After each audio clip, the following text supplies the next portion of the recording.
नमस्कार, आप सभी का फिर से एक बार मेरे चैनल में स्वागत है। आज मैं आपको गर्जा माता की कहानी सुनाने जा रही हूँ, जिन्हें गाज माता भी कहा जाता है। यह व्रत भादवे के महीने में जन्माष्टमी के बाद होता है। तो आइए सुनते हैं गाज माता की व्रत कथा। एक राजा और रानी थे, उनके कोई संतान नहीं थी। तब रानी बोली, गाज माता, अगर मेरे गर्भ रह जाए तो मैं तेरे हलवे की कढ़ाई कर दूंगी। इसके बाद रानी के गर्भ रह गया। रानी के एक सुंदर पुत्र हुआ, पर वह उस समय वह कढ़ाई करना भूल गई। तब गाज माता ने सोचा कि यह तो मुझे भूल ही गई। और एक दिन रानी का पुत्र पालने में सो रहा था। तब गरजते हुए बादली आई और पालने सहित पुत्र को उठाकर ले गई।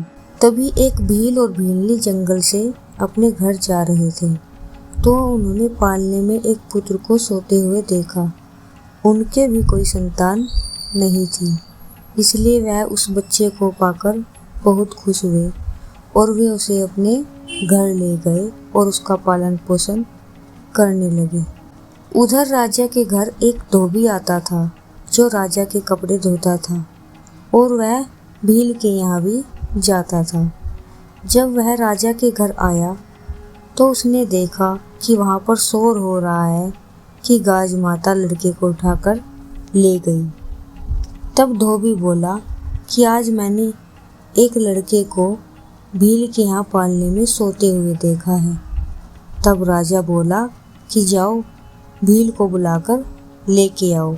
जब भील आया तब राजा ने पूछा कि तेरे घर यह लड़का कहाँ से आया? तो भील ने कहा कि मैं गाज माता का व्रत करता था, तो मुझे गाज माता ने ये बेटा दे दिया है।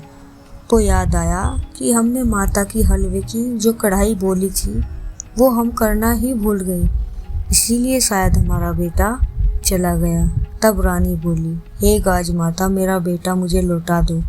मैंने जितनी बोली थी उससे दुगनी कढ़ाई चढ़ाऊंगी और गाज माता का धूमधाम से उजमन करूंगी।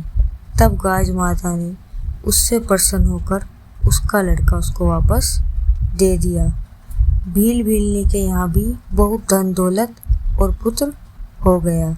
तब सारे शहर में राजा ने ढिंढोरा पिटवा दिया कि जब भी लड़का हो या शादी हो तो गाज माता का उजमन अवश्य करे। गाज माता ने जैसे रानी को लड़का दिया, वह भील भीलनी को धन संपत्ति और पुत्र दिया, वैसे सबको दे और सबके घर में सुख शांति बनी रहे। अतः जो भी विवाहित स्त्री और माता इस व्रत को करती है, उसके घर में धन धान्य और पुत्र आदि हमेशा सुख शांति से बने रहते हैं। तो ये थी हमारी गाज माता की व्रत की कथा।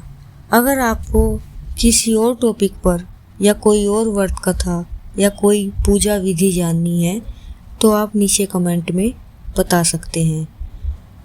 आप सभी का धन्यवाद। जय माता दी।